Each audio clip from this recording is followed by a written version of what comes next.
Okey, secara ringkas beberapa perkara tentang diri saya. Yang pertama, nama saya Lim Jui Sun.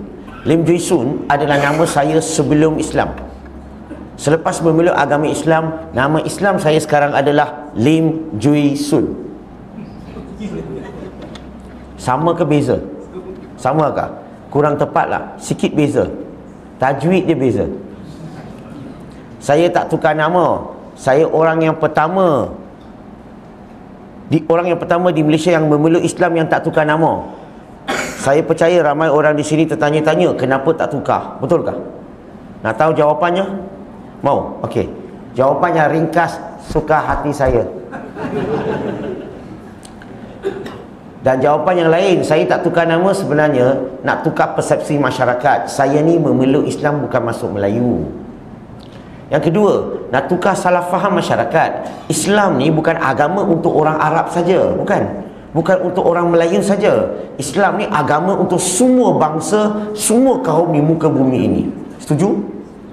Saya tak tukar nama nak permudahkan dakwah kepada ahli keluarga, saudara mara, kawan-kawan. Dan saya tak tukar nama juga yang penting nak permudahkan bagi orang yang kaya-kaya mau masuk Islam. Ramai jutawan, milioner, bilioner nak masuk Islam yang saya kenal. Tapi mereka risau apa? Risau hartanya. Kalau nak masuk Islam, nama baru. Harta nama lama, geran nama lama. Kalau mati, siapa yang boleh tuntut harta tu? So dia risau tentang harta tak sampai kepada ahli keluarga dan sebagainya. Saya tak tukar nama. Ini sebab yang penting. Sebab saya nak ikut sunnah Nabi Muhammad sallallahu alaihi wasallam.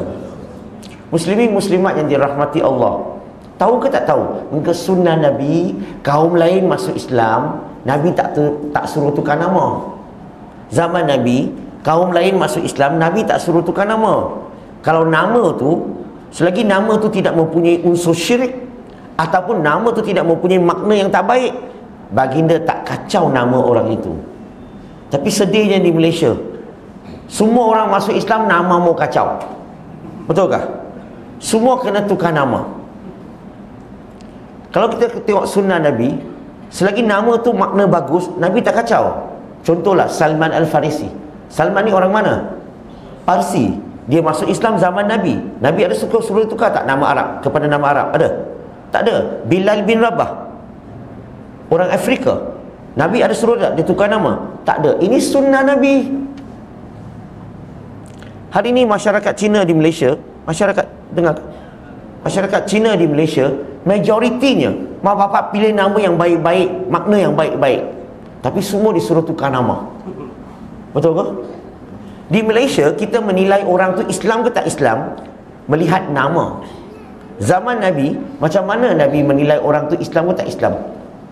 3 pilihan. Melihat nama dia ke, melihat amalan dia ke, ataupun melihat pakaiannya. Baginda menilai orang tu berdasarkan amalan, bukan nama, bukan pakaian. Kita di Malaysia menilai orang berdasarkan nama. Ini jadi masalah.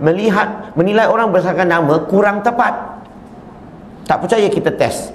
3 bulan yang lalu, saya diminta untuk bagi kaunseling kepada seorang perempuan Melayu yang kononnya murtad. Dia kerja kat bank, sebuah bank ya. Dan pekerja-pekerja kat bank semua tak selesa lah. Nama Melayu, rupa Melayu, tapi Kristian. So, ramai pekerja-pekerja semua tak puas hati, tak selesa dengan dia.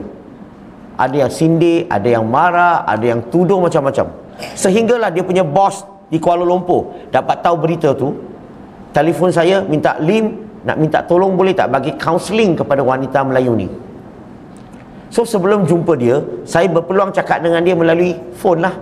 Saya nak ambil latar belakang sedikit dulu.